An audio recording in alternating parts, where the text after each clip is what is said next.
was almost projecting people pleaser will allow you to be in that space and in that sphere. Just the weight loss, so fed up and just tired of just striving. I think my body was also tired of just constantly being battered with different things. I was like, I need to just forget my weight loss for one. Hi everyone, welcome back to C to T.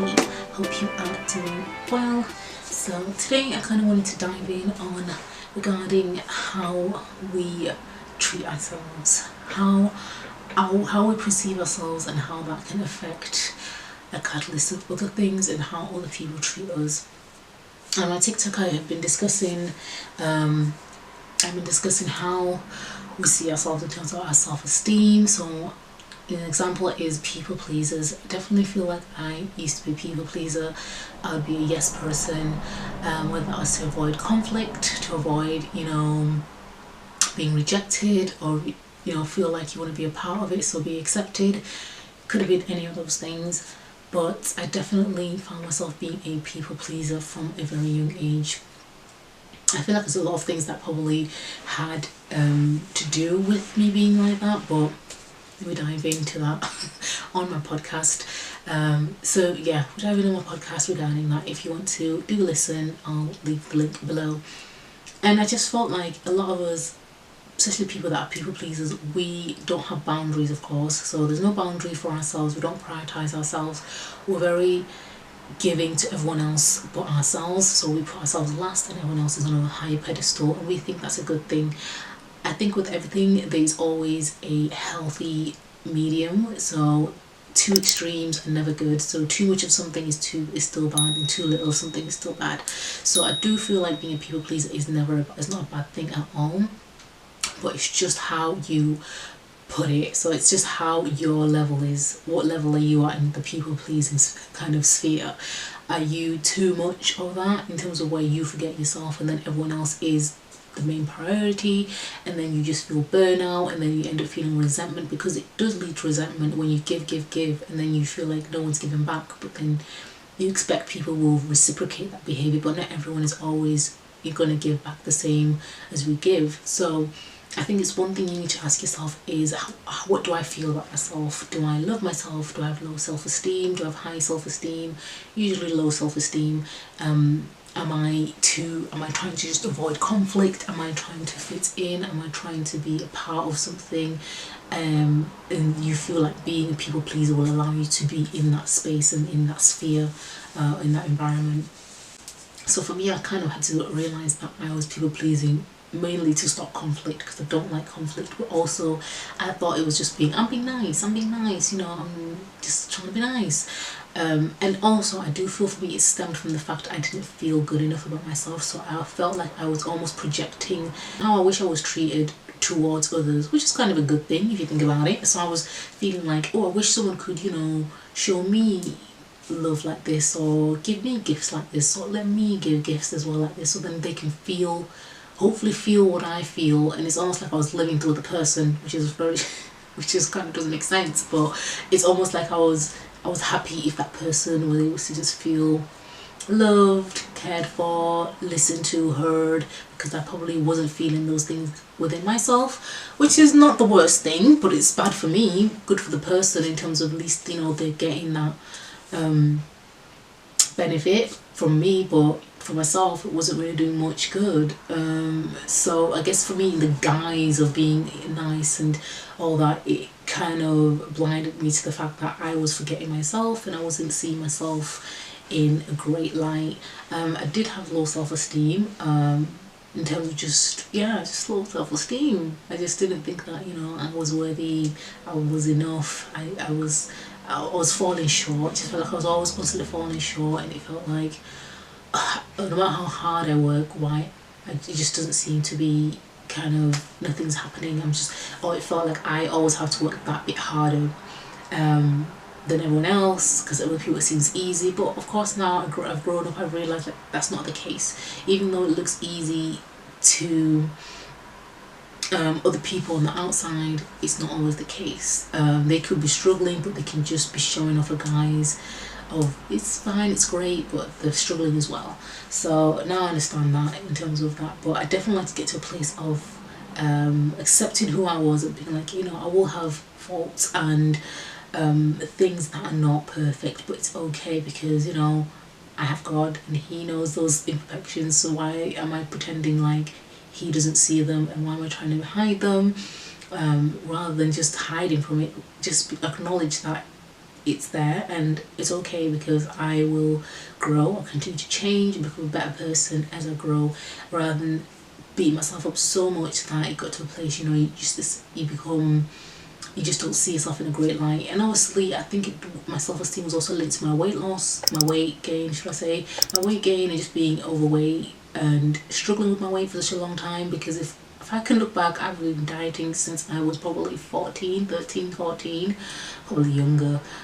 Yeah, not healthy at all. And I think my whole self-esteem and being was rooted on the weight I was. So if I wasn't skinny, then I say skinny, but you know, if I wasn't the certain size I wanted to be, then I wasn't worthy, I wasn't enough, I didn't do good enough, and yeah, things like that. So for me, it kind of, I guess, was rooted in that too. So I just had to get to a place of just loving myself. So that started off with small things like forgetting my weight loss, because that was just the main thing. I realised, I was talking to me and my twin sister, because we kind of had the same things that we went through.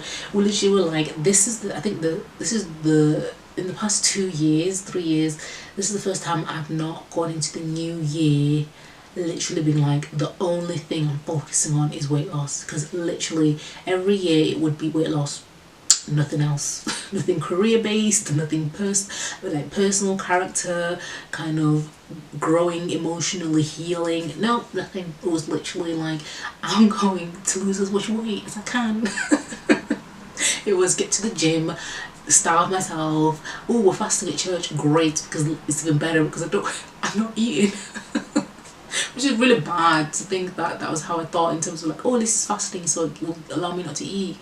But that's how I thought, and it was skewed, but it was very true. And that's how I went through life for so many years. Literally each year was a weight loss milestone again, start again. Oh yay, new year again, let's try and lose weight.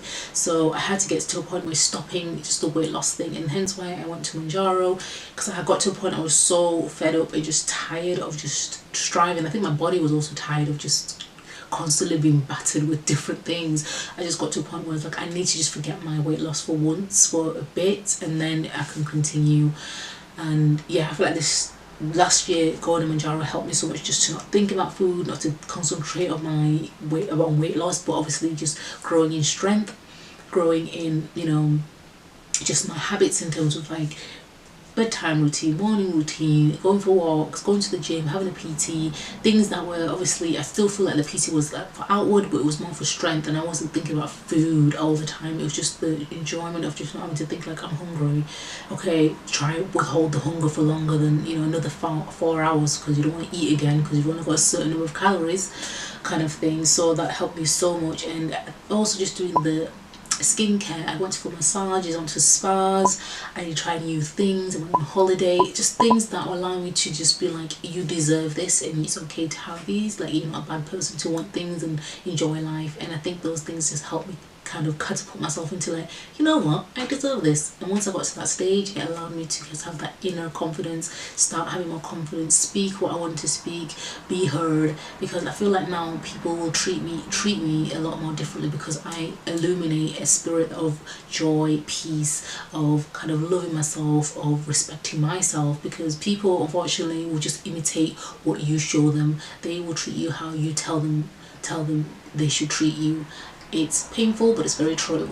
People will disrespect you because they're like, well, she doesn't really think she's worth anything, so why should I respect her? So always, there's some people that are just disrespectful, downright disrespectful. So even if when you are a confident person, there will still be horrible, mean, but that's just their character and their spirit. But there is also people that sometimes will hone in on that and be like, whereas when people know you have a boundary in place, most people that are good, decent people, they will see that and they will respect that. Because there's a difference between someone that's timid and someone that has confidence, how they're treated in a room, even when they go for a complaint. Or if let's say you've got a complaint over, like, if you return something, if you go in there with confidence and like, I know my rights, I need this refund because this thing was broken. Whereas sometimes people who are more timid, people can just be like, yeah, well, you know, this is not the, you can't do that, you're not allowed to. They'll make them work for the same thing the confident person has just come in for, if that makes sense. It's almost like that person with confidence are already reassured and they know what they're worth and what their boundaries are, and they will not let anyone walk all over them. And people see that, they're like, okay, I don't want really to mess with this person because I can see she's not gonna lay down, take it and lay down. So get to a point of loving yourself, guys, first and foremost, and respecting yourself, loving yourself, and then just see everything fall into place in terms of just how others will also see you. Because now I see women that are very confident, I see that they have that respect for themselves, they have those boundaries in place, and they know their worth, and they know what they're willing to say yes to and say no to. And that can be literally things like someone makes the wrong coffee for you or tea, be like, at the coffee shop, say, sorry, but this was the wrong, mate, you made me the wrong coffee, like, it's not mine. Because before, if someone had done that to me, I'd be like, okay, and just take it and just allow the person to walk all over me in a way. And it's not they're walking all over me because they've just gotten it wrong, and all I need to do is just say, could you rectify this? And they're most likely happily to do that. But I didn't want to stir the waters, I would accept it. So just get to small things like that, where something is not right, something where you're like, oh, you've done this wrong, could you please just rectify? Say it, don't be afraid. If someone's doing your nails and you're like, oh, sorry, this is not the shape I wanted, tell them. Say it. There's nothing wrong with saying it at all. So I won't make this too long because my camera's annoying. It's only got a cat. It's got a cat. So thank you so much, guys, for watching. I will make a part 2 for this in parts to just kind of